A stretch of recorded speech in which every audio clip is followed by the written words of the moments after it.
Bonjour à toutes et à tous. Merci d'être venus ce soir à notre nouvelle école de la SRF, la première de la rentrée 2023, qui est dédiée donc à la mise en scène documentaire.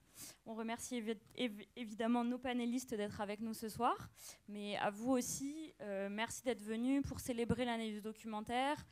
Merci d'être venus parce que vous êtes témoins de l'intérêt qui est porté au documentaire, particulièrement cette année, mais toutes les autres aussi. Merci au Club de l'Étoile de nous accueillir ce soir et à la région Île-de-France et à la SCAM de rendre cet événement possible. Voilà, moi je vais juste vous dire 2 mots sur la SRF en guise de préambule. Donc la Société des réalisatrices et réalisateurs de films, c'est une association historique qui est née en 1968, créée par des réalisateurs de la Nouvelle Vague et qui, depuis 1968, continue d'être le porte-parole des cinéastes à travers la société. Donc cinéastes qui pratiquent le cinéma dans tous ses genres, dans tous ses formats, que ce soit le documentaire, le court-métrage, la fiction et plus encore. L'animation et encore plein d'autres genres et formats. On continue en fait, voilà, depuis les années 68, la SRF est devenue la maison des cinéastes. Aujourd'hui, elle rassemble près de 500 membres et on continue de porter tous les combats qu'il y a encore à mener pour le secteur, de la rémunération des auteurs jusqu'à les dangers de l'intelligence artificielle. Et à côté de ces actions politiques qu'il y a encore à mener énormément pour le secteur, on a toute une branche d'action culturelle, donc à commencer par ces écoles de la SRF qu'on mène à Paris, mais aussi en live pour avoir un rayonnement sur tout le territoire français. On organise aussi un ciné-club mensuel dédié au cinéma de patrimoine qui se passe au Grand Action le 3e lundi de chaque mois. Des soirées consacrées à la projection de courts-métrages et des ateliers en festival, pareillement pour s'ouvrir à tout le territoire français. Donc voilà, on est super content de vous voir ici. N'hésitez pas à venir nous parler de la SRF après cette école. Et voilà, merci beaucoup. Je vais passer la parole à Alice Leroy, qui est rédactrice associée au Cahier du cinéma universitaire et qui travaille au cinéma du réel. Voilà, elle présentera nos panélistes bien mieux que moi. Merci beaucoup. Merci beaucoup, Célie. Bonsoir à toutes et tous et bienvenue à cette école de la SRF, puisque c'est le nom de cette... Alors ça va être une école très libre et avec un principe d'horizontalité. Et donc, vous allez voir que le format de la soirée va vous laisser une large part dans la discussion. Et j'espère qu'on pourra vous entendre aussi poser des questions, énoncer des opinions et que la discussion sera riche et qu'elle ne sera pas seulement entre nous. Simplement pour dire d'abord un mot de chacun et chacune des invités autour de moi avant de présenter un petit peu la thématique de la soirée et puis la façon dont on va fonctionner. Je vais commencer d'abord par Claire Simon à ma droite, que vous connaissez sans nul doute si vous aimez le documentaire, parce qu'elle a une œuvre qui serait très très longue à introduire. Et puis vous verrez que je suis très contente parce que ce soir on va voir un extrait d'un film qui avait été déterminant pour moi dans le cadre d'un événement, d'une programmation que j'assure au Cinéma du Réel, qui s'appelle le Festival Parler, où on interroge, qui est aussi une forme d'école, où on questionne ce terme documentaire. Et il y a 2 ans ou 3 ans, mais avec le Covid, je me mélange. Mais on avait fait tout un programme autour des rapports entre documentaire, cinéma et littérature à partir d'une hypothèse qui était inspirée par ce film, qui était que le documentaire est romanesque, qu'il hérite du roman, plutôt par exemple que d'autres formes littéraires qui seraient, elles, plus proches de la réalité. Et cette hypothèse, elle était liée à ce film, Mimi, dont on va voir un extrait ce soir. Mais je veux absolument vous encourager, vous inviter, si vous ne l'avez pas encore fait, à aller voir Notre corps, qui est le dernier film de Claire Simon, qui est en salle en ce moment. Et si vous voulez défendre ce cinéma et si vous voulez surtout voir des bons films, allez voir Notre corps et parlez-en autour de vous, parce que le cinéma documentaire existe d'abord et surtout grâce aux spectatrices et spectateurs qui parlent des films autour d'eux, puisque ce n'est pas un cinéma qui bénéficie d'une énorme machine promotionnelle. Donc voilà. Donc, Notre corps, dernier film de Claire Simon qui est en salle et dont on aura peut-être l'occasion de reparler ce soir. Ensuite, Armel Ostiou, qui vient plutôt, lui, de la fiction, mais qui a fait une incursion dans le genre documentaire. Et encore, on en reparlera parce que ce n'est pas si évident, hein, cette incursion, à partir d'une mésaventure, si on peut l'appeler comme ça, qui est ce fait réel d'une usurpation d'identité qui est le point de départ d'une enquête loufoque et documentaire qui l'a mené à Kinshasa. Et on parlera donc du vrai du faux ce soir, qui est un film qui est sorti l'an dernier, non, cette année, en juin. Au mois de juin. Au mois de juin, oui. Qui est sorti cette année au mois de juin et dont on va reparler tout de suite. Et enfin, Christophe Cognier, alors qui, lui, a un long travail qui n'est pas seulement cinématographique d'ailleurs, mais aussi littéraire, et dont on va beaucoup parler là, à partir de son dernier film qui est À pas aveugle, qui lui était sorti l'an dernier. Ah bah pardon. C'est juste que moi je l'ai vu l'an dernier au FID, donc c'est pour ça que voilà. Mais donc qui est sorti aussi cette année au mois de mars. Et qui en fait est alors pas le point d'aboutissement, mais qui est l'un des volets d'un travail au long cours sur les images. Et quand je dis images, j'entends aussi bien les images plastiques, picturales, puisqu'il y avait un premier film sur les dessins et les peintures réalisées par des déportés dans des camps de concentration.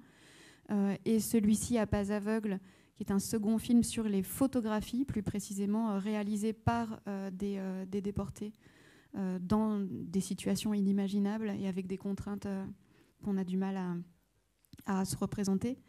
Et puis, en plus de ces deux films, il y a aussi un livre, Éclat, qui a été publié au Seuil en 2019, il me semble. Et qui est cette fois plutôt, qui est encore une autre manière de déployer cette enquête et cette obsession pour ces images, mais peut-être d'une autre manière et dans un autre champ que celui du cinéma, et peut-être en adressant d'autres questions à ces images aussi, pour peut-être ne pas les adresser justement dans les films. Donc voilà, on va avoir l'occasion de revenir à toutes ces questions à travers 3 séquences qui vont rythmer le déroulement de cette soirée. Comme on a peu de temps et qu'il faut que je sois très attentive justement au temps, je vous propose qu'on démarre d'emblée. On va voir 3 séquences. On ne va pas les voir d'affilée au début parce que ce serait un peu difficile compte tenu aussi de la diversité des films et de la difficulté de les mettre en relation sur le plan thématique ou même esthétique. Mais je vais plutôt proposer une introduction générale et puis on commencera avec Armel, on poursuivra avec Claire et on terminera avec une séquence du film de Christophe. Et il y aura une demi-heure d'échange à la fin, si je veille bien au temps. Voilà. Donc alors, je voulais partir peut-être de cette contradiction apparente et qui n'est qu'apparente de l'intitulé de cette soirée, la mise en scène documentaire. Contradiction parce que je pense qu'il y a une certaine histoire du documentaire, en particulier en France, qui a peut-être contribué, en tout cas plutôt une certaine doxa, qui a peut-être contribué à ériger une vision du documentaire comme une saisie presque immédiate, c'est-à-dire presque sans médiation de la réalité, comme s'il y avait une forme de neutralité, d'objectivité ou de transparence des dispositifs du cinéma documentaire. Comme si, en fait, il n'y avait pas déjà la médiation première qui serait celle de la technique, de la caméra, de tout cet appareillage technique qui conditionne la prise de vue. Comme s'il n'y avait pas non plus toute la situation sociale, culturelle et psychologique de la situation de tournage, avec tout ce qu'elle engage d'intention, de projection, de fantasme, de désir, de rapport de force aussi, de la part de la personne qui filme. Mais aussi peut-être de la part des personnes qui sont filmées. Et donc, finalement, en fait, cette espèce de fiction, pour le coup, de la transparence du dispositif documentaire, c'est un petit peu ce qu'on va essayer peut-être de remettre en cause, ou en tout cas en question ce soir, en parlant du travail de la mise en scène documentaire qui appartient à chacun de ces films, même si sans doute différemment et même si elle se joue à différents endroits. Pour commencer, on pourrait partir peut-être du film dans lequel cette mise en scène elle est apparemment la plus évidente, et c'est le vôtre, Armelle, Le vrai du faux. Peut-être parce que déjà dans son titre même et puis son projet même, c'est un film qui déploie cette question du rapport entre documentaire et mise en scène, peut-être même aussi documentaire et fiction, puisque le point de départ, si je le résume très brièvement, c'est l'usurpation d'identité dont vous avez été réellement victime et qui a initié cette enquête assez loufoque qui vous mène jusqu'à Kinshasa à la recherche de votre double, de votre usurpateur, de ce faussaire. Et sauf que finalement, de fil en aiguille, le mystère ne se dénoue qu'à moitié et peut-être s'épaissit plus encore en vous faisant apparaître vous aussi comme une sorte de faussaire. Donc peut-être avant qu'on visionne un extrait du film, est-ce que vous voulez dire un mot de la façon dont il a été conçu et peut-être dont aussi il s'est écrit? Il s'est écrit, et c'est peut-être en ça qu'il est vraiment documentaire, c'est qu'il s'est écrit au fur et à mesure de ce tournage. C'est-à-dire qu'effectivement, moi, je découvre que j'ai ce faux profil sur Facebook où il y a mon nom, des photos de moi, et surtout je découvre en regardant cette page que ce double organise des castings à Kinshasa où il invite donc toutes mes amies ou toutes ses amies, je ne savais plus trop, à participer à ces castings. Et donc voilà, cette situation de départ, moi, quand je la découvre, ma première réaction, ça avait été de me dire bon, il faut clôturer ce compte. Donc j'écris à Facebook pour leur demander de clôturer le compte, pensant d'ailleurs assez naïvement que tout ça allait se résoudre assez vite. Et c'est 15 jours plus tard, quand je reçois la réponse de Facebook qui me dit « Merci pour votre signalement, nous avons analysé votre requête, mais nous tenons à vous dire qu'il ne s'agit pas d'un faux profil et que cette page ne sera pas clôturée, mais que vous pouvez, si vous le souhaitez, ne plus être ami avec vous ou ne plus vous suivre ».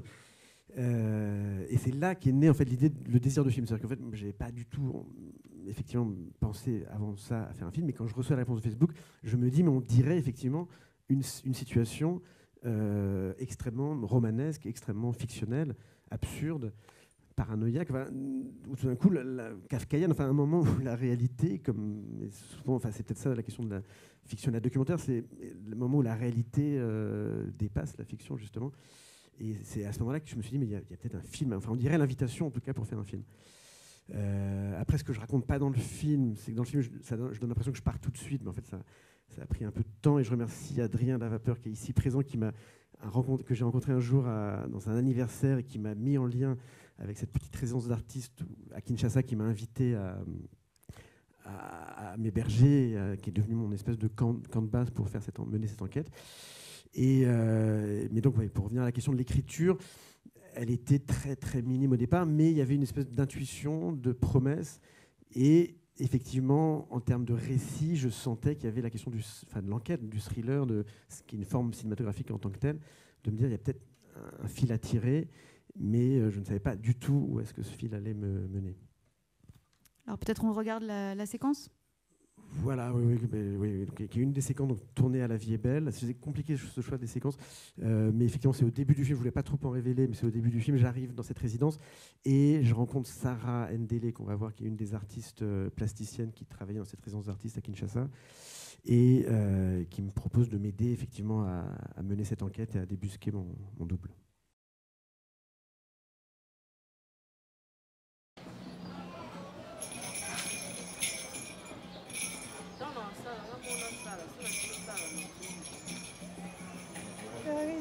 En tout cas, votre chien, Trump, comme on est. Donald Trump. Trump, Lungwa.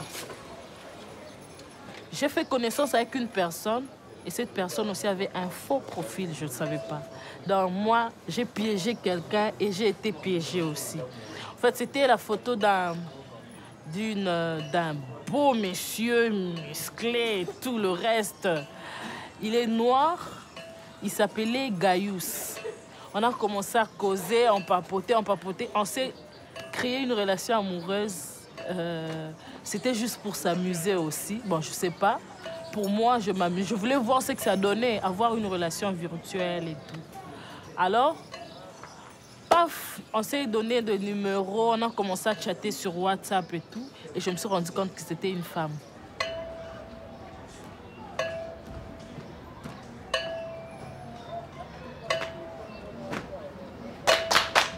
Tu t'aimes pas dans ta peau, quoi. Tu veux prendre la peau d'une autre personne, comme dans la peau d'une autre personne, pour te faire des amis, pour avoir une autre vie, quoi. Ou encore tu détestes ta vie. Et aujourd'hui, déjà, comme il y a même de relations sexuelles virtuelles, ça existe maintenant. Vous ne vous voyez pas, mais vous flirtez sur les réseaux sociaux, vous vous faites des vidéos, vous vous faites des photos et tout. Et je trouve que c'est un autre monde, un monde à part, quoi. Moi, j'appelle ça un voyage virtuel. On ne se voit pas, mais nos esprits se voient. On peut jouer au jeu, hein. Si c'est un homme, ça sera plus facile de jouer à un jeu. Ouais. Parce que je sais surtout sur le réseau social, c'est que la plupart des hommes adorent pour s'amuser. On peut jouer à un jeu, là, pour le détecter. Ajoutez qu'après quand tu as un message. Écoute ce qu'on a un message.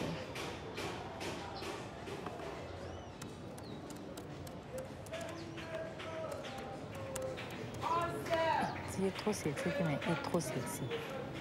Coucou Armel, comment vas-tu? Ton profil est trop sexy et surtout, tu es un réalisateur mignon. Et je voudrais faire ta connaissance et participer aussi au casting. Crois-moi, je suis une très bonne actrice. Toi et moi ferions un très bon duo. Accorde-moi cette faveur de te rencontrer car je suis tout excitée à l'idée de participer à ton prochain film. Je suis une artiste polyvalente, je fais la danse contemporaine, je fais la peinture aussi, je peux être ton Picasso. Je pourrais être ta Juliette et toi mon Roméo. Je chante aussi d'ailleurs. Je pourrais te chanter la berceuse chaque nuit allongée contre ton corps. Mais c'est quoi ça? Je suis pas Armel, quoi. Elles sont folles. Ça, c'est un message qui... Ouais, qui tente, au fait. Ça drague, c'est un message dragueur en même temps. Mais est-ce que la question que je me pose, c'est est-ce que il faut pas non, en termes de niveau de drague, c'est pas trop. Si c'est un charmeur ou c'est un dragueur, il voudra tout de suite parler à la femme. Parce que je suis sûre, s'il fait du casting, c'est uniquement pour ça, pour attirer les femmes vers lui. Donc, il chercherait aussi à avoir cette femme qui l'a écrit comme ça. Et surtout, les hommes adorent les femmes qui le draguent. Voilà. Adore les femmes? Qui le draguent. Ouais. Ils trouvent ça intéressant. C'est bon. Je ne sais pas si c'est le cas avec tous les hommes. Mais les hommes d'aujourd'hui, c'est ce qu'ils veulent. Hein. Vous pensez qu'avec ça, on peut le prendre à son propre piège? Oui, si on ne le prend pas étant que réalisateur, on va le prendre étant qu'homme. Alors, peut-être, je trouve que cette scène, elle est intéressante parce que c'est le moment où on vient d'arriver à Kinshasa, dans cette résidence La Vie est belle. Et tout à coup, le film qui avait débuté comme une enquête, alors une enquête un peu curieuse, parce qu'on reviendra peut-être ensuite sur le personnage, enfin votre personnage dans le film, hein, qui est un personnage un peu maladroit, un peu burlesque. Mais il me semble que quand même cette enquête qui avait démarré sur des bases très, très sérieuses et puis assez inquiétantes, tout à coup, à Kinshasa, elle prend une dimension qui la fait basculer du côté du jeu. Et notamment avec, par exemple, ce jeu initié par ces trois femmes, en fait, qui est de jouer à être aussi un faussaire. C'est-à-dire, qu'est-ce qui se passe si nous aussi, on se met à jouer? Et il me semble que là, le film s'ouvre vers quelque chose qui est beaucoup plus vertigineux et qui renvoie à cette définition du faux qui est plutôt deleuzienne, qui est que le faux, finalement, c'est pas le contraire du vrai, mais que peut-être le faux, c'est ce qui rend indécidable la frontière entre le vrai et le faux. C'est-à-dire qu'on ne sait plus ce qui est vrai et ce qui est faux. Et là, tout à coup, on est en plein dedans, puisque vous aussi, vous vous mettez à jouer au faussaire ici. Oui, non, c'est ça. Enfin, le film est là-dessus, effectivement, sur cette question de le titre. Enfin, parle de ça, le vrai du faux. Enfin, qu'est-ce qui dans le mensonge nous dit de vérité. C'est pour ça que quand il fallait choisir l'extrait, je me suis dit, j'avais bien cette séquence-là aussi parce que ça a commencé par les chiens. Tout d'un coup, en arrivant dans cette résidence, je découvre que tous les chiens ont des noms d'hommes politiques. Donc là, on voyait Trump, il y avait Macron. Il y avait, donc déjà sur la question de l'identité, qu'est-ce que l'identité cache, enfin sur la question du masque aussi, cette question du profil Internet, Facebook, effectivement le sujet est un peu venu à moi, mais ce qui m'a donné envie d'y aller aussi, c'est que j'avais le sentiment que derrière ces questions-là, il y avait plein de questions qui étaient très cinématographiques, qui étaient la question de qu'est-ce qu'on montre, qu'est-ce qu'on cache. Et d'ailleurs, ce qui est intéressant, c'est que Sarah Ndélé, donc on voit, qui va m'accompagner dans cette quête, j'ai découvert au fur et à mesure qu'elle-même fait dans cette résidence d'artistes, La Vie est belle, une des occupations qu'on voit à la fin du film, c'est qu'elle fait des masques inspiré des masques africains de sa propre culture, qui est la culture Yambi, parce qu'elle me racontait en fait que tous les plus beaux masques en fait du Congo ont été en fait pillés, ont été eux aussi, enfin sont d'ailleurs exposés, certains à Paris, certains dans des musées à l'Occident, et qu'en fait même les plus beaux joyaux de sa propre culture n'étaient plus là, et elle décide de refaire des masques avec des chaises en plastique qu'elle se met à faire fondre. Et ce que tout d'un coup je trouvais intéressant dans cette question du masque, c'est qu'un peu à l'image du profil Facebook, le masque il cache et il montre. Et je pense que c'est une question qui peut résonner avec la question du cinéma, du documentaire, de la mise en scène. Qu'est-ce qu'on montre et qu'est-ce qu'on cache dans cette trajectoire. Et aussi, comment est-ce qu'on joue à la fois à être soi, mais comment est-ce qu'être soi aussi au cinéma, c'est aussi un petit peu être un autre. Alors oui, sur la question de mon rôle, effectivement, moi j'étais jamais apparu dans aucun de mes films, mais c'est vrai que c'est une question qui n'était pas du tout évidente pour moi. Et en même temps, je me suis dit, bon, vu que le film est un film sur la question de l'identité, et je pars à la recherche de mon double, je ne peux pas rester caché derrière ma caméra. Et je me suis un peu obligé en fait à apparaître, mais avec effectivement cette idée que je voulais pas du tout. Je partais là-bas en ayant très conscience aussi des écueils potentiels d'un film où tu as un réalisateur français qui vient en quelque sorte chercher justice en Afrique. Enfin, tout ce que ça pouvait effectivement glissant comme sujet.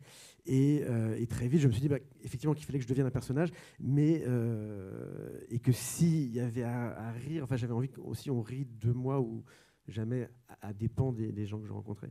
Et c'est un peu comme ça que j'essaie de réfléchir à mon personnage.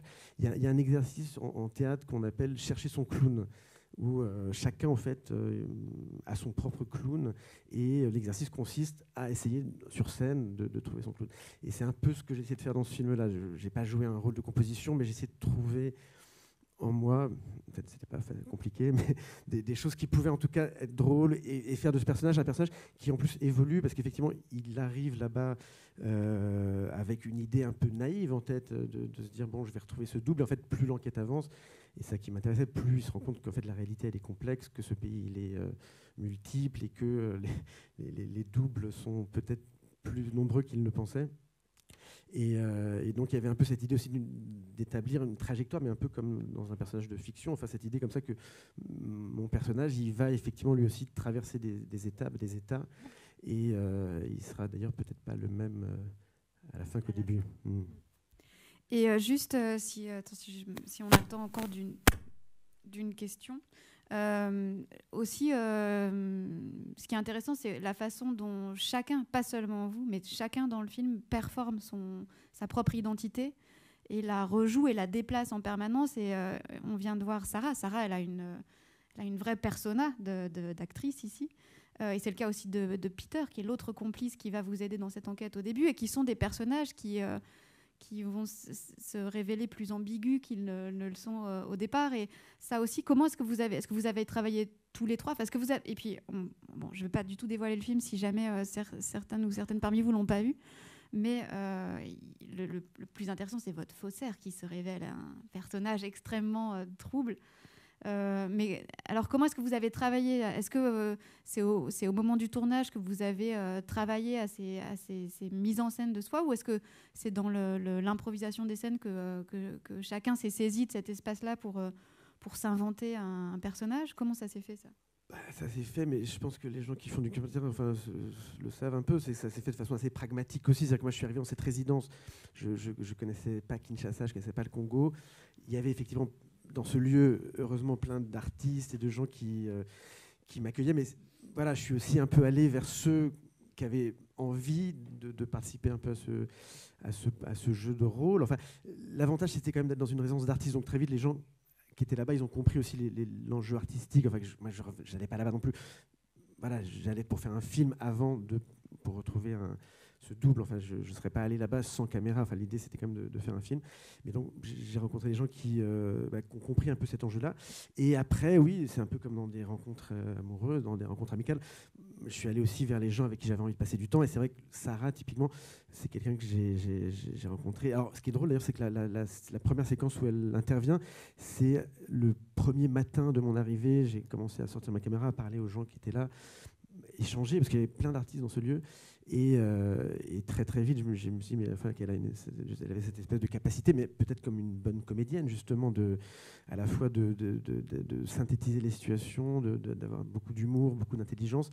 Et voilà, ça faisait partie. Je suis allé aussi vers elle parce que tout d'un coup, il y a un désir de passer du temps avec cette personne et de filmer. Voilà, je ne savais pas exactement plus combien de temps j'allais rester. Mais je pense, oui, que dans cette question de la mise en scène documentaire, il y a la question du jeu, et je pense qu'effectivement, tout le monde joue, en fait. À partir du moment où il y a une caméra qui est là, je pense que tout le monde joue. Alors après, l'idée, c'est peut-être d'aller aussi vers les gens qui jouent le mieux, en tout cas qui ont du plaisir et du désir à jouer devant la caméra. Oui, c'est aller vers ceux vers lesquels il y a une rencontre possible. Et du désir. Alors, on aura l'occasion peut-être d'y revenir, et d'autant que je pense que peut-être vous aurez des choses à vous dire, mais comme l'heure tourne, je ne veux pas faire attention à léser les uns ou les autres. Du coup, j'avais envie de passer à Mimi, parce que Mimi aussi, c'est un personnage, et c'est un personnage qui joue d'une certaine manière, et qui a une certaine manière de raconter sa vie, de raconter une histoire qui est la sienne, et de la romancer aussi. Et j'avais envie donc...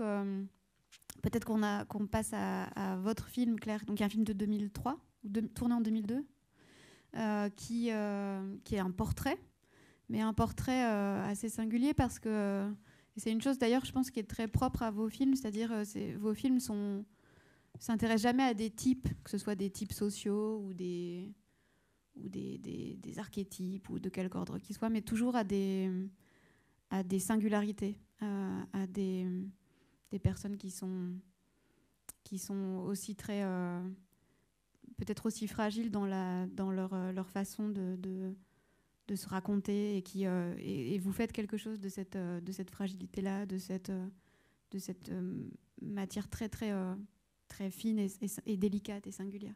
Et ici, c'est tout le projet de ce film-là, en fait, qui est finalement de raconter la vie d'un personnage qui serait un petit peu peut-être une Madame Bovary du XXIe siècle, mais de le faire avec les moyens du cinéma et du cinéma documentaire. En partant peut-être du principe que le cinéma documentaire serait peut-être l'héritier justement du roman réaliste du XIXe siècle. Et est-ce que vous voulez peut-être dire un mot de la séquence qu'on va voir avant qu'on la regarde ? Eh bien, oui. Pardon. Donc c'est un film ancien. C'était une amie, et j'étais éblouie par le fait qu'elle racontait très régulièrement des histoires, alors de sa vie ou de la vie de sa mère, etc. Mais que c'était comme voilà, c'était toujours des scènes.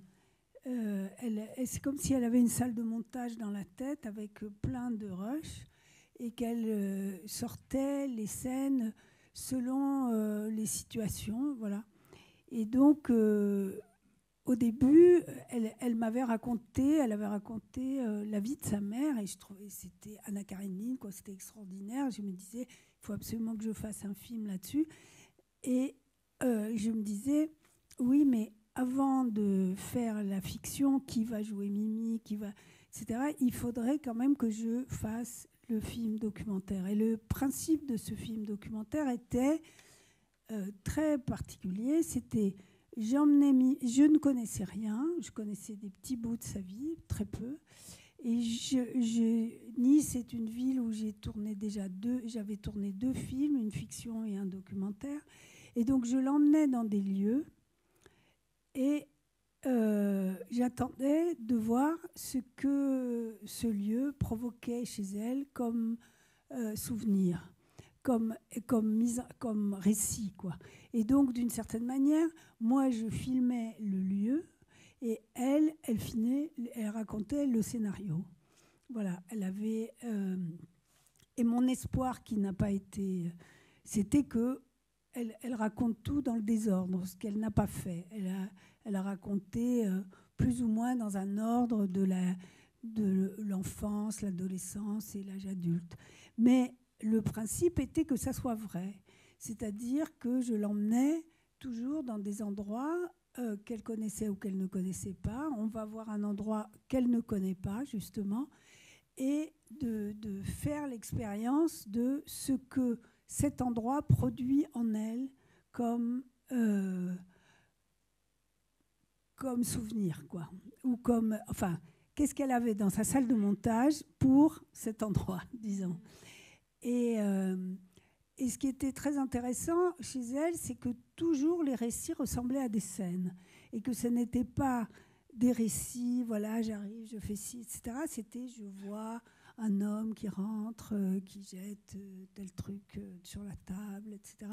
Donc on était toujours pris dans un deuxième film. Et j'avais l'habitude de présenter ce film en disant, vous allez voir 2 films, quoi. Le film que j'ai tourné et le film que raconte Mimi, quoi. Et il y avait souvent des gens qui disaient, moi j'en ai vu 3 qui est ma propre vie auquel ça fait écho, quoi. Voilà. Et donc là, la séquence, c'est effectivement un endroit qu'elle ne connaît pas et que je trouvais très beau et qui est un stade à Nice où des gens viennent courir ou faire du tennis, etc. Et voilà. Mais tout le principe était qu'il fallait que ça se passe vraiment. C'est-à-dire, moi je disais, et j'essayais de ne savoir le moins possible. Donc c'est très difficile à financer parce que vous dites, je vais raconter l'histoire de quelqu'un que je ne connais pas. Voilà, je ne connais pas son histoire, mais le principe, ça va être ça. Ça va être, on va dans des lieux, et ce lieu, comme pour tout le monde, tous les lieux, enfin, je ne sais pas si vous avez vécu à Paris ou ailleurs, etc., c'est des strates de souvenirs, quoi. Et donc, c'était très intéressant, ce côté-là, ce côté... et évidemment, on rencontrait aussi des gens qui avaient d'autres souvenirs à cet endroit-là. Donc, c'était ça le principe.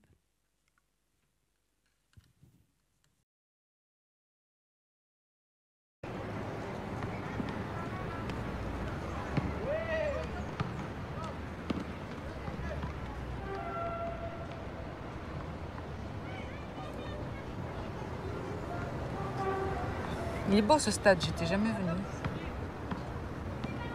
Tu m'as dit que c'était un stade municipal. Mmh. Ça, c'est quand même chouette, quoi. Parce que moi, quand j'étais ado, quand j'étais môme, ça n'existait pas. Ah oui ? Il y avait les cours de tennis, mais c'était pas pour nous, quoi. C'était les riches qui allaient jouer au tennis. Les petites jupettes blanches des nanas, les messieurs tout en blanc. Je me souviens quand la fille de ma voisine arrivait d'Afrique, elle venait tous les 2 ans, elle restait à peu près 6 mois. Elle était très belle et j'en étais amoureuse, quoi. Elle m'appelait quand elle allait jouer au tennis et donc je restais comme ça des heures à la regarder jouer. Déjà pour moi c'était une métamorphose parce qu'elle arrivait avec des robes, avec l'été elle avait des capelines, et quand elle rentrait dans le vestiaire, j'attendais qu'elle sorte quoi. Et elle sortait avec une petite jupette blanche à plis, des tennis, elle était belle, elle était bronzée, je revois encore la couleur de sa peau caramel sur ce blanc.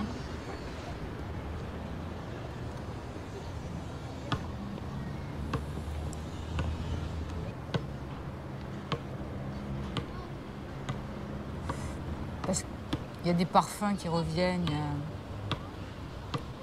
il y a les couleurs, il y a ce qu'on ressent au creux de l'estomac. Je me souviens, j'en étais amoureuse, pendant des années j'en ai été amoureuse, de cette femme.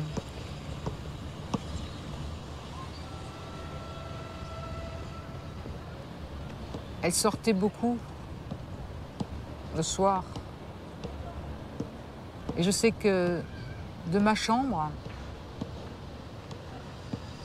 je l'attendais. J'attendais qu'elle passe dans la cour. Et elle avait des talons. Et quand elle arrivait, j'entendais le bruit des talons dans la cour. J'entends encore le bruit des talons dans la cour, où elle traversait la cour. Et je me mettais à la fenêtre dans la nuit, je me levais, j'allais à la fenêtre.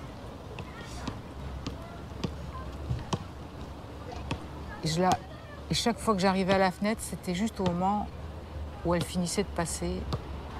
Et elle montait le petit chemin, je la voyais plus. Mais je respirais le parfum qu'elle avait laissé dans la cour.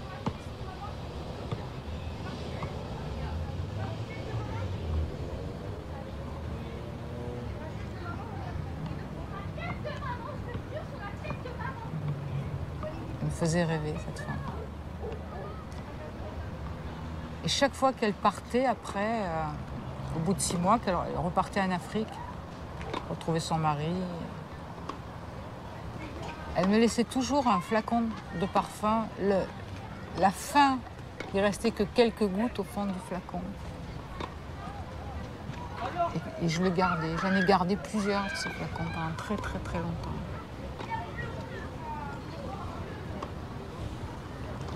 Elle me passait la main dans les cheveux, je me souviens, et elle me disait « Ah, j'adore tes cheveux, j'adore passer ma main dans tes cheveux, tu as les cheveux drus. » Et pour moi, ça, c'était un truc qui me faisait fondre. Et je ne savais pas où, comment. Maintenant, peut-être que je... C'était quelque chose... Elle me passait la main dans le dos aussi, c'était... Elle passait quelquefois sa main sous ma chemise, quoi. Elle me caressait le dos, mais je sais pas si elle était troublée, si elle faisait ça maternellement, j'en sais rien.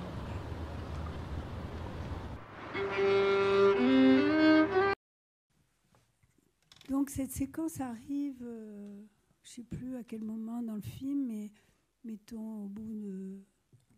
Ouais, c'est ça. Et c'est là qu'on comprend que Mimi, le personnage, aime les femmes. Voilà. C'est là qu'elle le dit. Et voilà. Et elle le dit d'ailleurs, parce que du coup, avant, en présentant le film, au début, j'évoquais Flaubert, mais en fait, elle le dit d'une manière tellement proustienne, à partir de tout ce tissu sensible de la mémoire et de comment la mémoire s'attache moins à des intrigues et à des figures qu'à des sensations, des émotions particulières. Voilà, et donc ce qui était beau pour moi, en tout cas, c'était comment un jeune enfant qui fait un bruit avec le ballon évoque les talons aiguilles dans une cour, quoi. Et toute cette manière dont on utilise sans cesse ce qui existe aussi comme évocation de ce qui n'existe, ce qui a eu lieu, quoi. Voilà. C'était ça que je... Et là, c'était la preuve par 9, puisqu'elle n'était jamais venue dans cet endroit. Donc, elle était... et je n'ai pas trafiqué. Je veux dire, tout est synchrone. Les mouvements de caméra et ce qu'elle dit vont ensemble. Et c'était un peu... Voilà, une espèce de miracle du rapport entre le monde et sa propre histoire. Et évidemment, au début, quand j'ai proposé à Mimi de faire ce film, elle me disait, bah oui, ça serait bien que tu viennes dans ma chambre, on ferait du thé, puis je te raconterai ma vie. Mais je lui dis, non, ça c'est de la radio, quoi. Moi, ce qui m'intéresse, c'est qu'on aille dehors et qu'on voit comment ça surgit des lieux, etc. Et voilà. Et elle disait, au début, c'était difficile, et elle disait, j'ai été très malade, et quand j'écrivais, je me suis décidée à écrire, mais quand j'écrivais mes souvenirs, quand je me relisais, ça me faisait rien. Tandis que quand je raconte, je revis. Et c'est quelque chose que traversent les acteurs, quoi. C'est-à-dire le fait d'être possédé par ce qu'on raconte, quoi, même si c'est pas sa propre histoire. C'est pour ça que la question de l'acteur dans le documentaire, elle est très forte, parce que toujours, c'est ce que vous disiez, c'est-à-dire que les gens, on filme des gens qui sont d'une certaine manière des acteurs, voilà, et qu'il faut traiter comme des acteurs, c'est-à-dire qu'ils peuvent être mauvais, qu'il faut s'arranger pour qu'ils soient... dans le mot mise en scène documentaire, il y a aussi le fait qu'on doit travailler avec les gens qu'on filme de manière à ce qu'ils soient qu'ils comprennent comme faisait Rouge, quoi. C'est-à-dire, c'est la ciné-trance. Il faut que l'un et l'autre fabriquent un moment pour d'autres, inconnus, voilà. Et il y a des gens qui sont plus doués que d'autres, ou qui sont plus à même de faire ça, ou alors il y a des moments. Voilà, de la même manière qu'avec des acteurs, il y a des moments où ils sont bons, d'autres mauvais, etc. Et donc notre rôle aussi, c'est de faire en sorte que quelque chose du projet puisse avoir lieu avec eux, quoi. Voilà. Non, mais c'est vrai que je repensais tout d'un coup à cet extrait là, je vous ai montré tout à l'heure. C'est vrai que le dispositif, parce que je pensais à mise en scène, mettre en scène, enfin, au sens d'organiser une scène. Et c'est vrai que moi, quand j'ai demandé à Sarah et puis à ses amis là, d'écrire ce message, voilà, j'avais mis un peu en scène cette scène-là. Après, je ne savais pas effectivement ce qui allait se passer. Et c'est vrai, et je crois que c'est quelque chose aussi qui est un peu du plaisir de la mise en scène, c'est où tout d'un coup, quand les gens qui sont en face de soi, comme un bon acteur, ont compris la scène, mais ils la font encore mieux que ce que moi j'aurais pu imaginer. C'est un vrai plaisir en tant que réalisateur. C'est une idée qu'on confronte au réel, et ça marche ou ça marche pas, quoi. C'est une idée. En fait, moi je pense que le cinéma documentaire, c'est principalement des idées, quoi. C'est une ou deux idées, et on voit ça. Moi j'ai pas touché, hein. Non, j'ai fait tout bien. Bon, c'est de voir aussi si l'idée fonctionne, quoi. Si l'idée prend, voilà. C'est plus une question de l'idée, plus que d'écrire, etc. Moi, personnellement, je pense que ça ne sert à rien. Mais c'est pour moi, pour mon travail. Ce qui est plus important, c'est comment une idée, face au réel, a lieu, quoi. Comment elle marche, comment elle... voilà. Et peut-être, alors juste parce que, juste avant qu'on visionne la séquence, vous disiez que...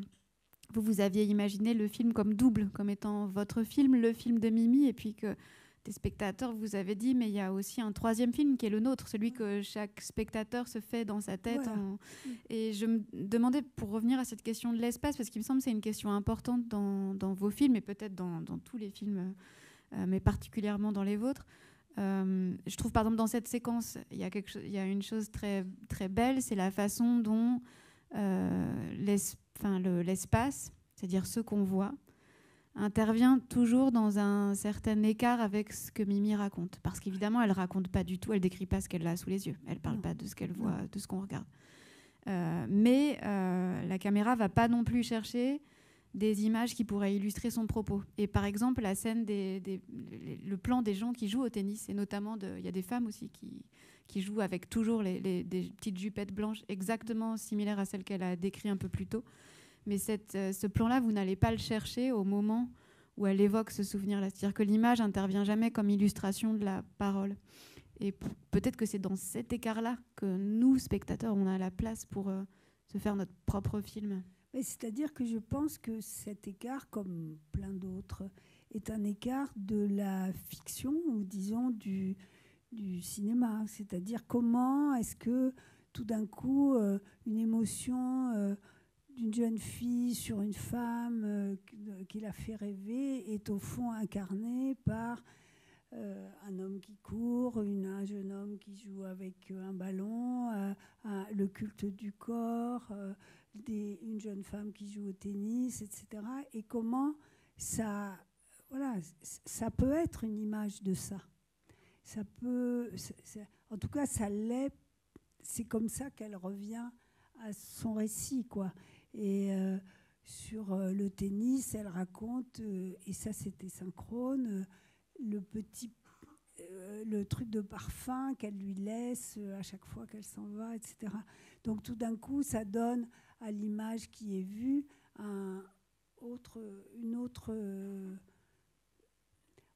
les deux images coexistent. Moi, c'est ça que je trouve intéressant. Et souvent, par exemple, on voit dans certains films de fiction une utilisation parfois d'images réelles, de situations réelles, il y a de manifs, de choses qui se sont passées, etc. Or, souvent, le fait qu'il y ait une fiction, qu'il y ait un personnage, un acteur, etc., descend le réel, le rend décor. C'est un décor, mais c'est pas... Nous, en tant que spectateurs, on est pris par les personnages. Or, moi, ce que j'essaye de faire tout le temps, c'est que le réel ait au moins la force égale et là, par exemple, au récit de Mimi, quoi.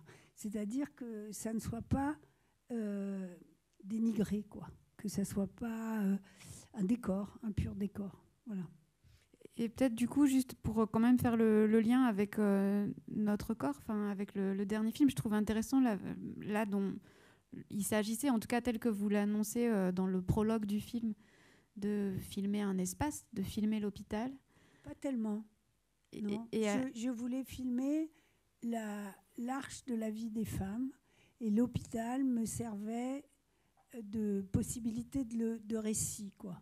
C'est-à-dire que je n'aurais pas rencontré toutes ces femmes de la jeunesse à la fin de la vie, en passant par la maternité, la PMA, l'endométriose, la transition de genre, etc., le cancer. Je ne pouvais pas les rencontrer ailleurs. Et il y avait dans cet hôpital, comme dans certains autres, cette idée que la vie gynécologique était dans un seul service. Donc ça, c'était très, très fort, mais je n'ai pas fait un film sur l'hôpital. Il y en a des films sur l'hôpital, mais moi, je n'ai jamais filmé l'administration, les problèmes de l'hôpital, etc. Mon projet était vraiment de filmer l'arche de la vie des femmes. Et peut-être qu'à nouveau ici, différemment sans doute, mais cette articulation entre un lieu et des récits, des singularités, des parcours de vie, et ça s'amorce dans cette façon dont l'hôpital apparaît, non pas effectivement comme un lieu ou une série de protocoles médicaux, mais plutôt comme une matrice de récits, en fait, et de récits possibles. Oui, tout à fait, bien sûr. C'est pour ça, je comprends très bien votre projet. Enfin, tout projet, tout film, pour moi, tient sur une idée ou deux maximum, quoi. Et je suis toujours accablée de voir qu'on nous demande d'écrire des pages et des pages. Or, en fait, ça tient sur pas grand... Voilà, on a un parti pris qu'on tient, et c'est ce parti pris à la mesure du réel qu'on tient d'un bout à l'autre. Moi, dans Notre corps, mon parti pris était de dire je vais essayer de raconter ce que les femmes traversent du début à la fin et je ne filmerai jamais deux fois la même patiente. Voilà. Et ça suffit pour faire un film. Hein. C'est le principe, quoi. De la même manière, dans Mimi, mon projet était, ce n'est pas un portrait, c'est un récit romanesque de quelqu'un qui n'est pas une vedette, mais qui est quelqu'un. Et pour avoir ce récit, on va aller dans des lieux où on espère que ce récit va surgir. Voilà, peut-être qu'il ne surgira pas, peut-être que... Mais disons que le lieu étant le principe de l'évocation. Voilà. Je fais attention. Oui, on a jusqu'à écart. Alors peut-être on aura l'occasion de revenir à ces questions parce qu'elle m'intéresse, mais je pense qu'elle n'intéresse pas que moi. Mais je voudrais quand même qu'on ait le temps de parler un peu des films, et en particulier du dernier, à Pas aveugle, de Christophe Cogniet. Alors que j'avais proposé de voir en dernier parce qu'il me semblait que c'était peut-être la démarche dans laquelle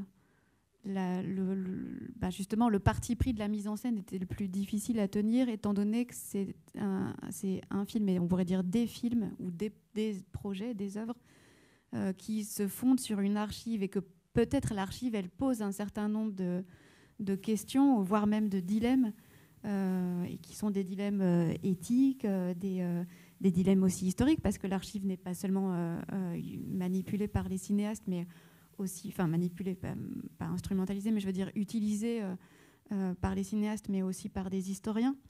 Donc ça posait un certain nombre de questions, sinon peut-être, vous nous le direz, de problèmes. Donc j'avais... peut-être on dit d'abord un mot à la fois du film, de ce qui le fonde, et peut-être de son rapport aussi avec les autres projets, notamment littéraires, avant de voir la séquence que vous avez choisie, et puis on poursuit ensuite. Oui, alors je ne suis pas sur l'archive, en fait. Ça ne m'intéresse pas trop, la question de l'archive. Les dessins auxquels j'ai eu accès parce que j'étais peintre, et les photographies auxquelles j'ai eu accès pour À Pas aveugle, c'est pas des archives pour moi, c'est des gens qui les ont faites, c'est des œuvres dans la première chose, c'est des photographies dans l'autre, et la question de l'archive souvent occulte l'auteur de l'image, en fait, et quand elles sont utilisées. Et pour moi, un dessin n'est pas un document, c'est un dessin, c'est une œuvre, en fait. Œuvre, ça ne veut pas dire chef-d'œuvre, mais c'est une œuvre. De la même manière qu'une photographie, c'est à la fois une image et un acte. Nous qui faisons des films, on sait que c'est un acte de filmer, de photographier. Et c'est comme ça que j'ai pris ces images, en fait. Et donc la question dans À Pas aveugle, c'était de prendre les photographies à la fois comme acte et image. Et comme acte, ça veut dire comment elles ont été faites.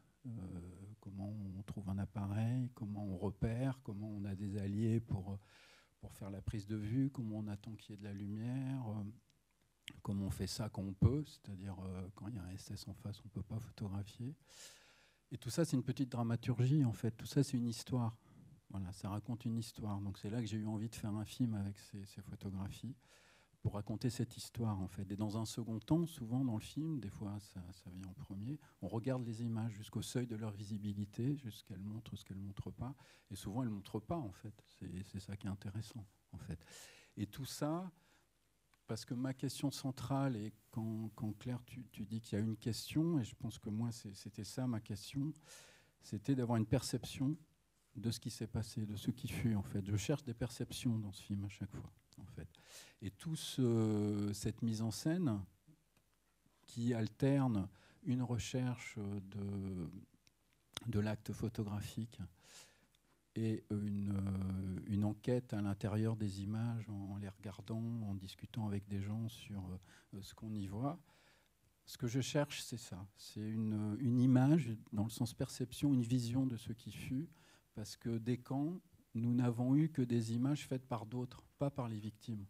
On a eu des récits, hein, les récits produisent des images, mais des images visuelles. On a eu les images faites par les SS, on a eu les images faites par les journalistes et les services cinématographiques et photographiques qui accompagnaient les armées alliées, qui sont des images qui ont des buts de guerre, qui sont là pour préparer des procès, qui montrent aussi des jeunes gars de 25 ans, américains, canadiens, anglais, qui découvrent une situation qui est absolument sidérante. Et on voit leur sidération dans ces images.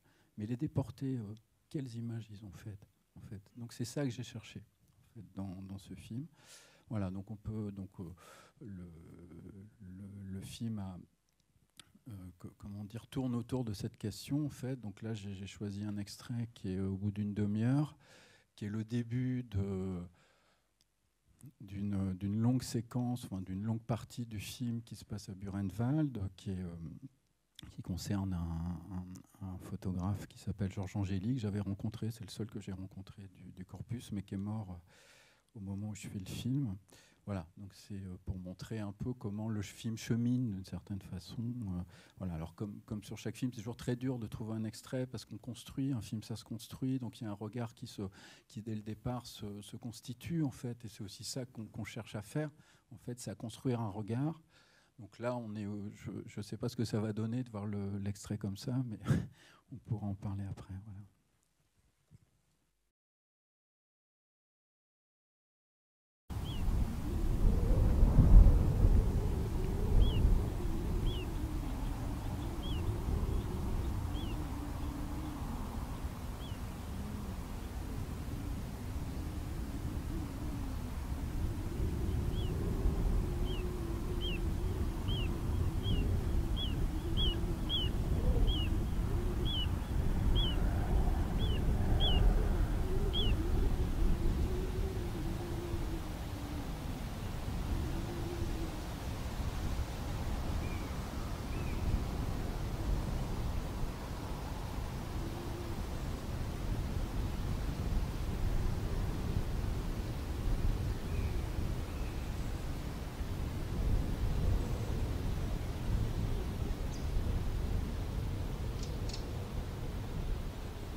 C'est un appareil qui ressemble à peu près à celui-là. Also das Fotoapparat, was benutzt hat, ist ähnlich mit diesem Fotoapparat. Il le décrit très bien, donc j'ai retrouvé, alors c'est pas cet appareil-là, et c'est même pas ce modèle-là, mais c'est un modèle qui ressemble. Also das ist nicht das Original, das ist auch nicht das gleiche Modell, aber es ist etwas Ähnliches und passt mit der Beschreibung, die Herr Angeli gemacht hat von diesem Fotoapparat. Ce sont des appareils très simples, on ne fait pas de mise au point, il y a juste un objectif. Il y a deux visées. Alors on vise en haut comme ça, on ne vise pas comme ça, c'est des appareils, on vise comme ça. Il y a un déclencheur et une molette pour faire passer le film. Et il n'y a pas de cran. Ja. Es sind die Geräte sehr, sehr einfache Geräte. Ja? Man fotografiert nicht von nah, sondern von weit weg. Nur mit einem Auflöser ja? Und diese manuellen Roller für den Film. Genau.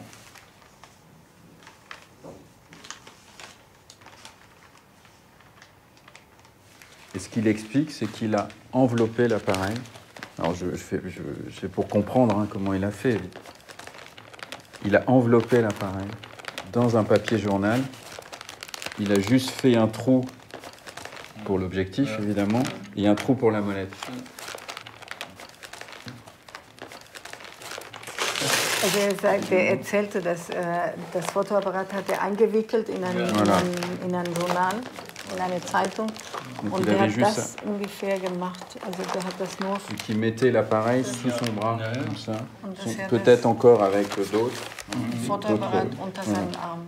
Qui le cachait.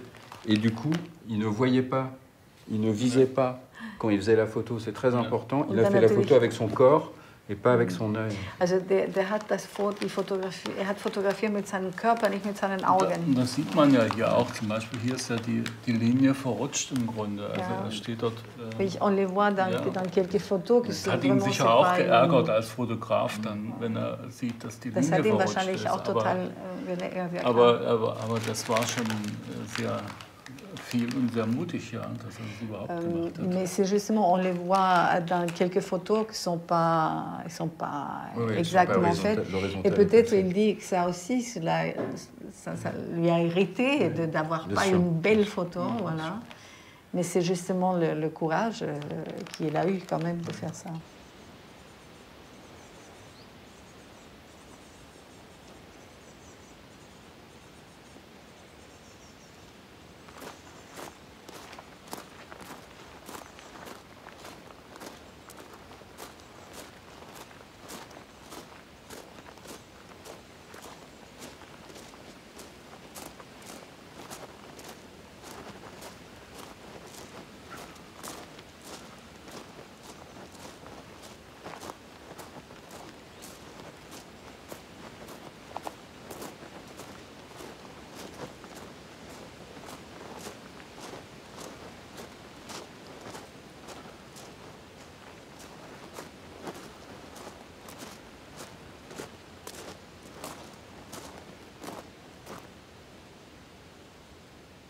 C'est très bas. Et donc lui, il avait son appareil photo à peu près. Je pensais qu'il avait l'appareil photo là. Mais là, la photo, elle est faite plus comme ça. Also das ist, was erstaunlich ist, dass das, wie gesagt, die Perspektive muss ganz niedrig gewesen sein. Und er dachte immer, er hat das von hier, aus dieser Perspektive gemacht. Aber sehr wahrscheinlich, es ging viel runter mit der Kamera. Entweder hat es sich... Er musste ja irgendwie, dort oben war der SS-Posten und er musste sozusagen die Kamera aus dem Blickwinkel des SS-Postens Alors sehen. peut-être, Das heißt, er musste sich bücken. Son interprétation, c'est que vraiment, il a fait ce mouvement justement pour cacher la caméra des miradors.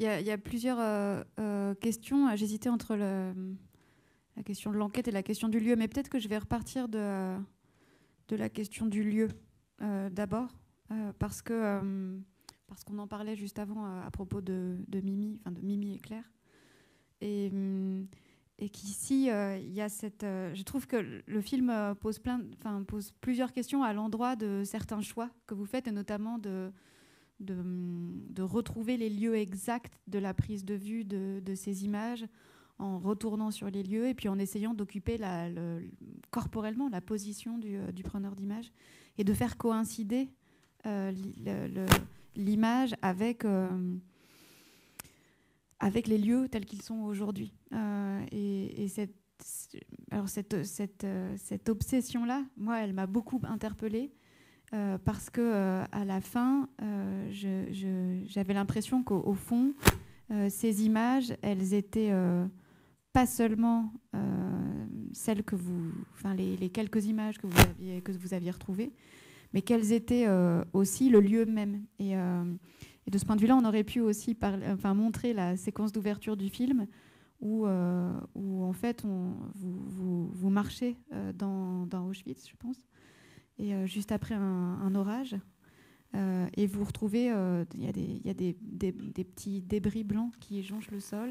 Et il s'agit des eaux qui remontent à la surface du sol chaque fois qu'il pleut. C'est des débris d'eau humains en fait.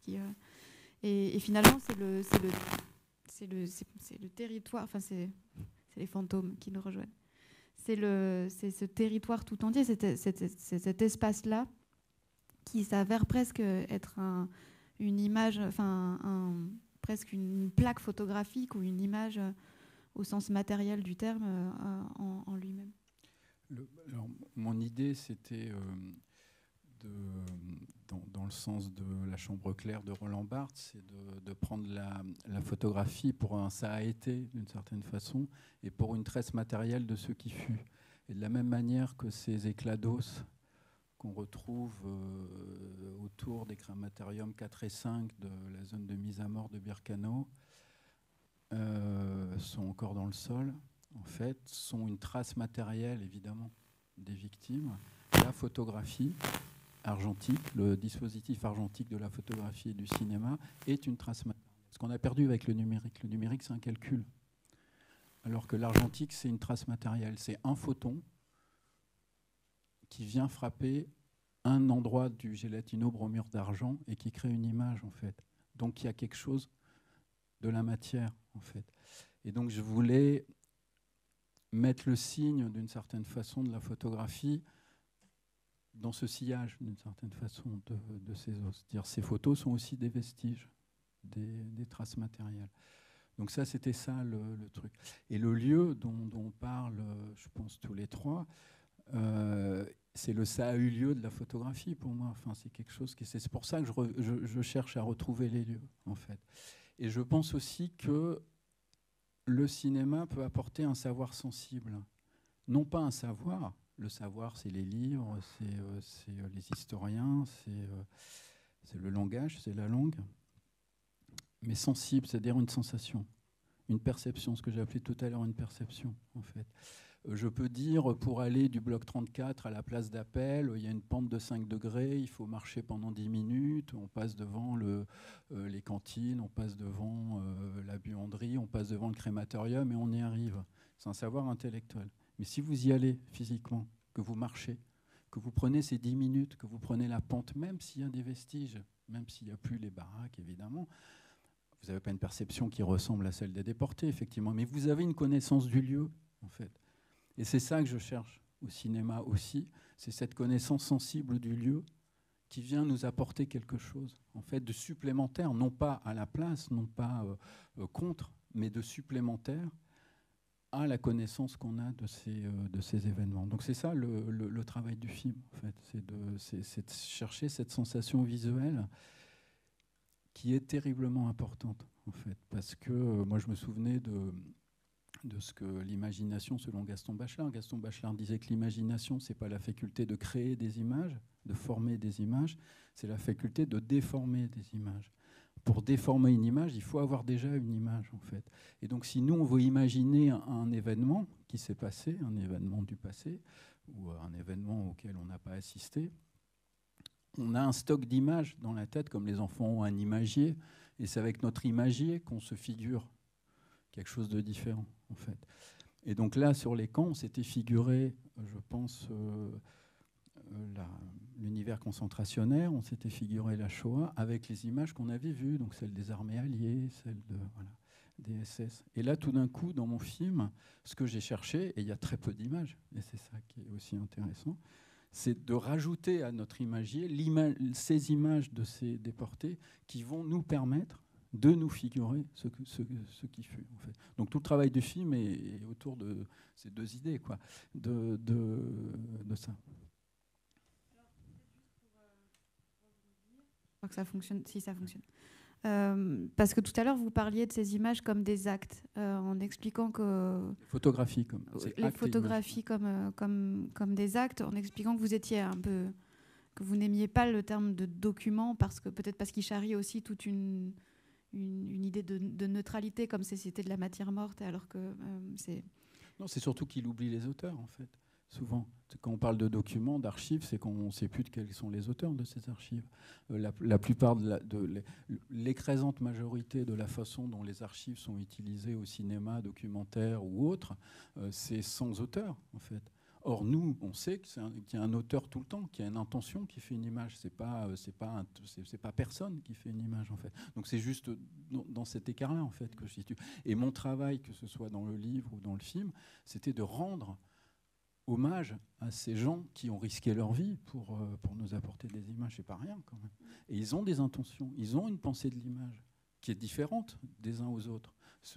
Alberto Herrera, qui fait les 4 images dans les Sonderkommando de Birkenau, n'a pas du tout la même pensée de l'image que Georges Angéli, dont on vient de voir une image, ou que Rudolf Schizar, qui fait des photographies, qui lui était un agent de renseignement, qui avait une agence de renseignement qui fait des photographies à Dachau, qui n'a pas du tout la même pensée que ces femmes qui font des photographies. Johanna Sidlowska qui fait des photographies à Ravensbrück, des stigmates des femmes qui ont été torturées par les SS. Elles ont une pensée de l'image, toutes ces personnes, en fait. Et donc, pour moi, quand on dit archives, c'est comme si on les oubliait. Donc, c'est ça pourquoi je réagis, quoi. Mais alors du coup, je reviendrai à ma question ensuite, mais j'ai une réaction justement sur cette idée de...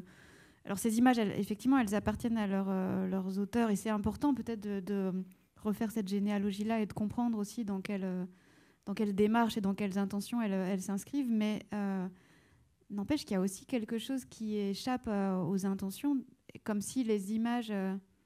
comme si il y a un historien d'art qui s'appelle Horst Brandekamp qui parle de l'acte d'image. Comme si finalement, vos images, en fait, et notamment dans la superposition des images photographiques et du cadre réel dans lequel vous retournez les superposer, elles révèlent qu'il y a des choses qu'elles révèlent, par exemple les corps allongés, et qui peuvent aussi, qui n'ont pas l'air de cadavres, là, et vous l'expliquez ensuite dans la suite du film, hein, même la censure auquel a pu donner lieu ces corps-là disposés et qui contrariaient l'imaginaire des camps. Et peut-être que ces images, elles forment aussi des sortes de palimpsestes, quoi. Il y a des couches d'images et de sens et de aussi ce qu'on projette dans ces images et de la façon dont elles contrarient aussi nos imaginaires. Donc finalement, ces images, elles existent aussi par-delà les intentions de leurs auteurs pour elles-mêmes, et elles charrient aussi un certain nombre de choses qui ne corroborent pas toujours nos imaginaires de... Tout à fait, non, mais c'est exactement là aussi le but ultime du film, c'est qu'elle produise quelque chose. Dans ce travail de superposition qu'on fait, c'est d'essayer de créer une sorte de hors-temps ou de court-circuit temporel, en fait, entre le passé et le présent, qui produit quelque chose qui va être différent entre chaque spectateur. Parce que mon travail aussi de mise en scène et dans ce film, ça a été de rendre le spectateur actif avec nous d'une certaine façon, c'est de nous voir chercher. Et il y a des moments où l'équipe même du film se met à chercher avec nous. Ils avaient tous un micro, ils pouvaient intervenir quand ils voulaient. Et la dernière personne qui doit intervenir, pour moi, c'est un spectateur. Une des premières projections que j'ai faites du film, c'est un ami qui m'a dit « Ouais, dans telle image, il y a ça, t'en parles pas, c'est scandaleux. » J'ai dit « Mais c'est exactement ce que je veux. » C'est-à-dire qu'on devienne actif à regarder, à scruter ce truc gris là. Est-ce que c'est un arbre? Est-ce que c'est une baraque? Est-ce que c'est un corps? Voilà. C'est rendre, en fait, la perception active, en fait. Et c'est ça, évidemment, qu'elles nous échappent. Elles échappent à leurs auteurs. Elles échappent, mais ces images ont une histoire d'une certaine façon. Bon, il y en a qui sont très connues, d'autres pas du tout. Il y en a même qu'on voit pour la première fois dans mon film que j'ai trouvé. Elles ont été tellement ignorées, leurs auteurs ont tellement été ignorés dans tous les livres, la plupart des livres qui ont été écrits sur ces images, que la moindre des choses, en fait, d'une certaine façon, nous qui faisons encore une fois des films, c'était de rendre j'allais dire la dignité, c'est pas un bon mot, mais enfin leur existence même. En fait, c'est dans ce sens-là que je disais ça. Et justement, il y a une chose à ce propos moi, j'étais contente que vous choisissiez cette séquence-là parce que je trouve qu'on y sent votre méticulosité obsessionnelle de cinéaste et que, par exemple, dans le soin que vous mettez à reconstituer le dispositif de prise de vue avec l'appareil de prise de vue, puis même le journal pour montrer pour imaginer comment est-ce que l'appareil est dissimulé, porté, tenu, et ce qui explique aussi l'échelle et le cadre. Du coup, pourquoi est-ce qu'il était important pour vous que ces gestes-là, on pourrait appeler ça du reenactment en fait, ce soit vous, cinéaste, qui les accomplissiez et pas par exemple un historien ou... Alors parce que je voulais pas qu'il y ait une connaissance surplombante en fait. Donc c'était important de me mettre en scène pour que j'absorbe moi d'une certaine façon la fragilité, les doutes, les manques, les réussites, quelques réussites, mais les manques de l'enquête d'une certaine façon. Et il y a des cartons dans le film qui donnent des faits, donc ce sont des faits, et nous, quand on va chercher avec les historiens, nous on hésite, on ne sait pas en fait, on erre, on se reprend, on se trompe, on trouve, etc. Et c'était le truc. L'autre chose pour laquelle je me permets de me mettre en scène, ce qui n'est pas du tout non plus une habitude ou une envie. C'est parce que je viens de finir d'écrire le livre qu'on tourne, en fait, et dans le livre, je me suis, c'est pas la seule chose que je fais dans le livre, mais je me suis donné comme but aussi de décrire chaque image, chaque photographie de mon corpus, donc il y en a une 60aine, 70, je ne sais plus, en une page, sans style, c'est-à-dire sans rajouter de métaphores ou d'images littéraires aux images des photographies, en fait, en m'inspirant pour cela du poète objectiviste américain qui s'appelle Charles Reznikov, qui écrit des poèmes comme ça, sans métaphore, sans figure de style d'une certaine façon.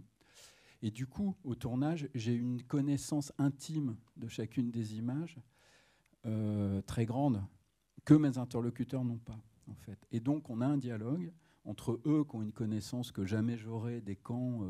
Harry Stein, qu'on voit, est le grand historien de Buchenwald. Il est là depuis 50 ans quasiment. Il a dirigé un nombre de thèses, un nombre d'ouvrages sur Buchenwald impressionnant. Et ensemble, on échange nos points de vue d'une certaine façon. Lui, son savoir, moi, ma fréquentation de ces images, et lui, ça l'intéressait justement d'avoir ce regard qui changeait un peu d'une certaine façon des perceptions qu'il avait du camp. Donc on joue pas, on cherche vraiment. En fait, dans le film, il y a vraiment une enquête qu'on produit parce que voilà, donc c'est pour ça. Mais le plus important, vraiment, c'est aussi pour absorber moi, d'une certaine façon, toutes les difficultés du film et ses errances et ses doutes, quoi. Mais il fallait surtout pas qu'on sache déjà, en fait. C'est un film, ça se fait au présent. Donc on montre une recherche au présent, en fait. Et donc le film est dans cette double dramaturgie entre nous qui cherchons et qui discutons et ce qui s'est passé à l'époque où on essaye de reconstituer, de comprendre la façon dont les prises de vue ont été faites. Donc on a là aussi un double récit, d'une certaine façon, une double narration. Et la troisième, c'est peut-être celle aussi des spectateurs-là qui ont peut-être une perception et qui ont accès à autre chose que moi, qu'on n'a pas vu. Je pense qu'il est temps, oui, il est grand temps d'ouvrir le débat à la salle. Si vous avez des questions, je peux faire circuler mon micro. Et, ou des réactions. Ah oui, il y a déjà une main qui...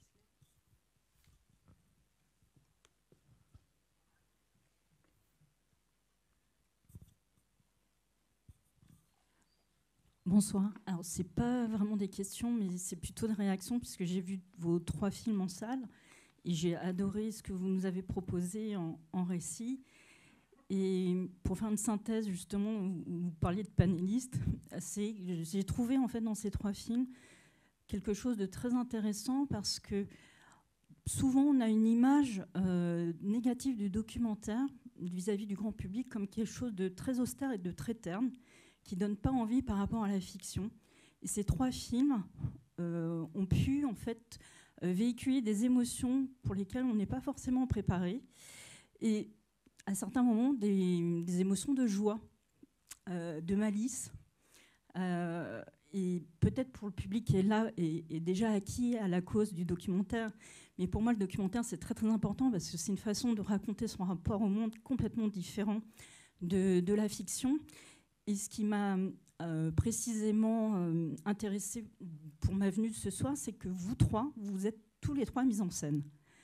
Vous apparaissez à un moment ou des moments de votre propre film et vous montrez aussi une vulnérabilité, chacune très différente. Et du coup, Madame Simon, vous m'avez absolument bouleversée dans votre propre prise de parole. Je ne m'y attendais pas du tout. Mais quand je parle de joie ou de malice, c'est parce que vraiment, il y a des moments où on croit que vos films vont que traiter des sujets extrêmement graves ou tragiques, ce qui est le cas. Mais il y a ces moments de surprise qui permettent à la matière documentaire d'apporter, parce que c'est une surprise.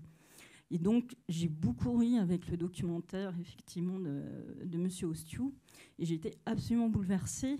Et l'aspect malicieux que j'évoquais, c'est que dans le documentaire de Monsieur Cognier, effectivement, il fait l'évocation d'une photographe, de plusieurs personnes qui se sont prises dans un camp de concentration. Et elles décident de prendre des prises de vue très, très particulières de leur corps.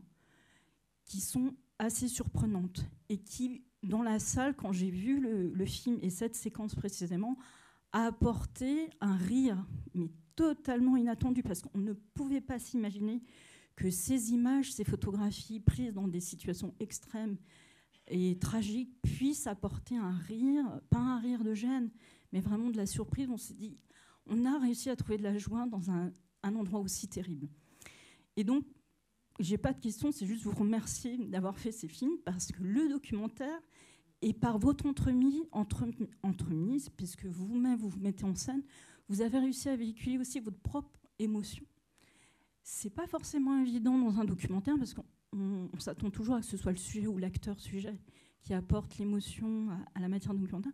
Mais vous y avez aussi contribué, chacun a participé, et j'ai beaucoup aimé aussi cet aspect-là dans votre film respectivement. Voilà. Donc je voulais vous remercier pour ça. Et puis à vos distributeurs qui ont eu le courage de distribuer vos films, qu'on ait pu les voir en salle. Et que ceux qui ne l'ont pas vu, je les invite vraiment à les voir parce qu'ils sont tous, chacun, très très surprenants.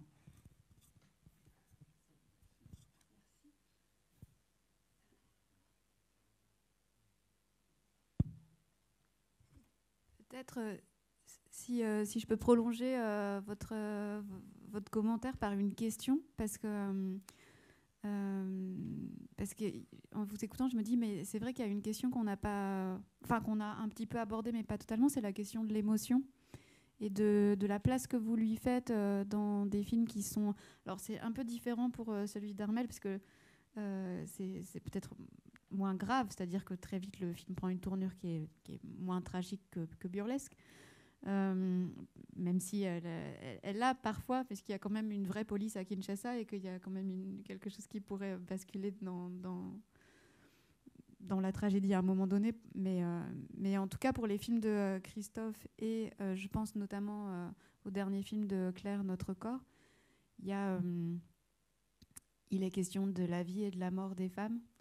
Et il y a la façon aussi dont on filme ces personnes qui racontent leur vie, leur souffrance aussi, et quelle place on fait à l'émotion. Et je pensais notamment à la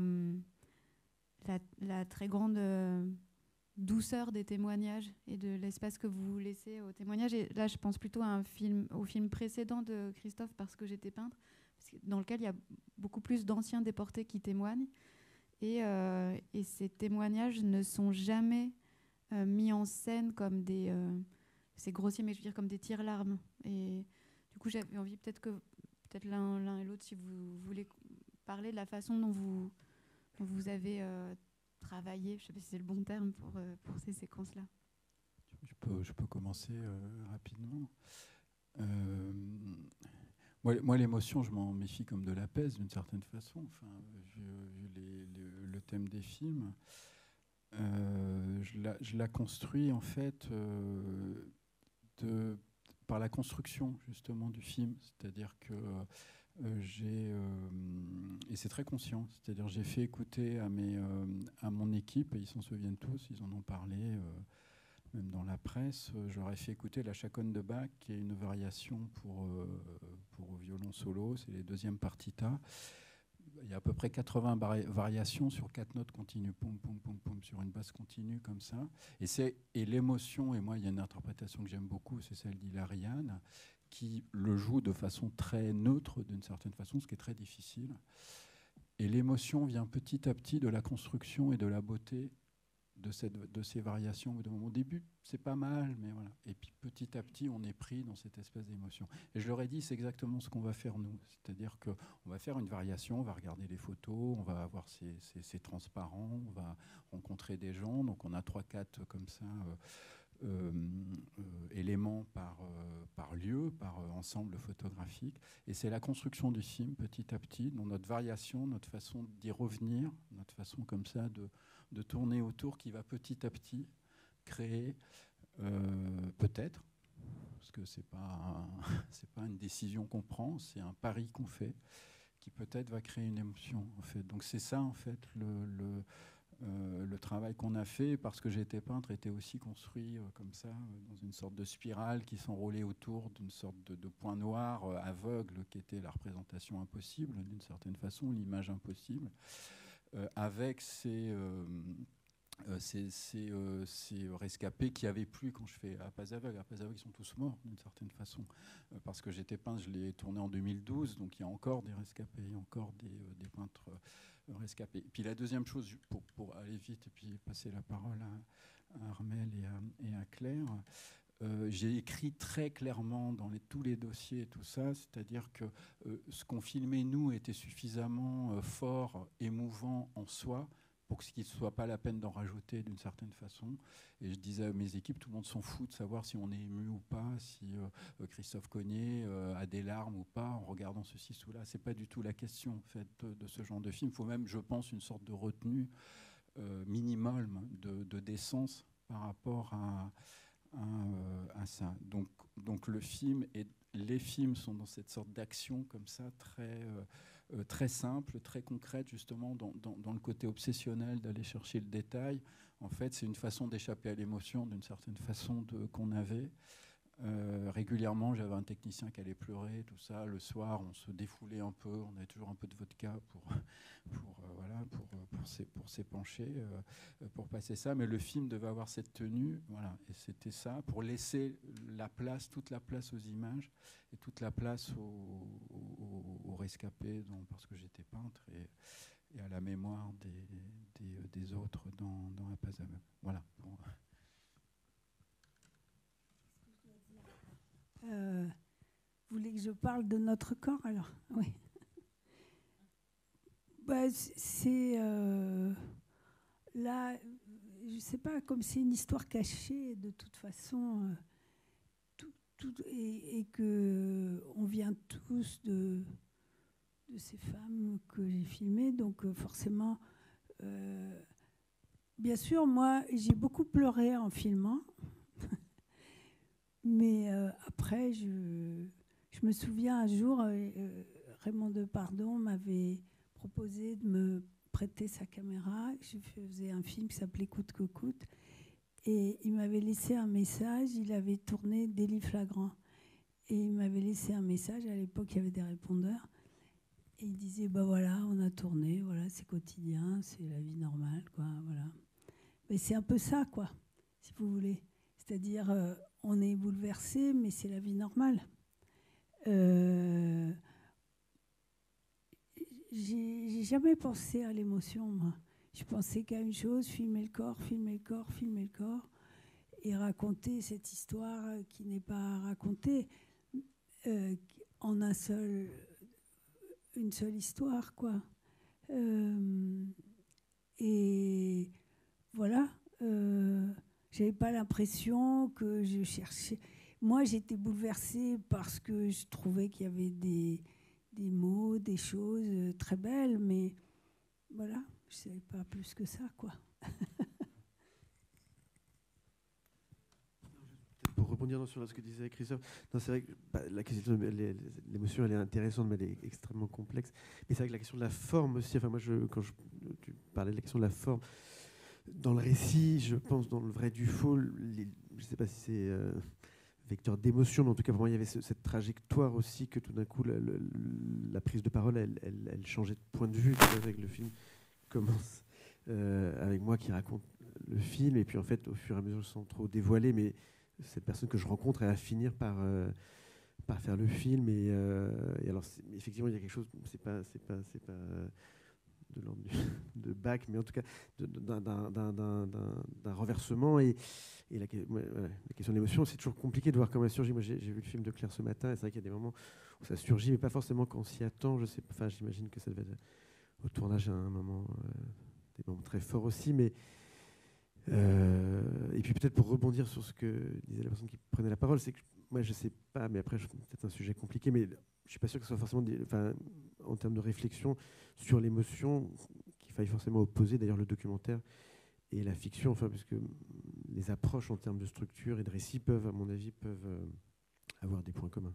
Par exemple, je voudrais juste rebondir sur ce que tu viens de dire, mais par exemple, moi, dans mon film, il y a une dernière scène, il y a une médecin qui m'emmène voir une femme qui est...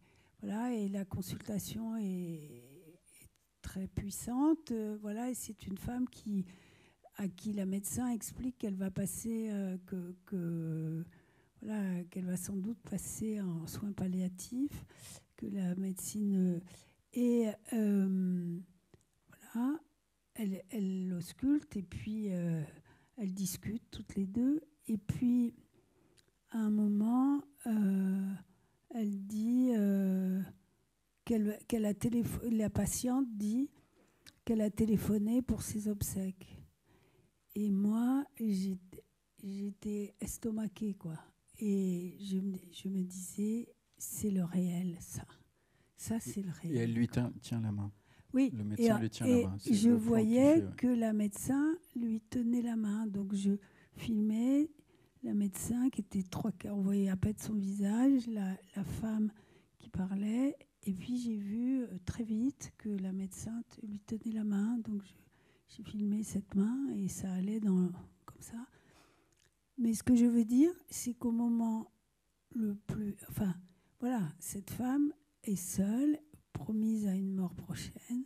Et elle dit, j'ai téléphoné pour mes obsèques. Et moi, je me suis dit, ça, c'est vraiment le réel, quoi. C'est dingue. Jamais j'aurais imaginé une chose pareille, quoi. Évidemment, j'ai été bouleversée, mais j'ai trouvé ça d'une... Voilà, il y a un niveau de brutalité du réel qui est extraordinaire, enfin, qui est dingue, quoi, et qui est très banal en même temps. C'est extrêmement simple. Mais voilà.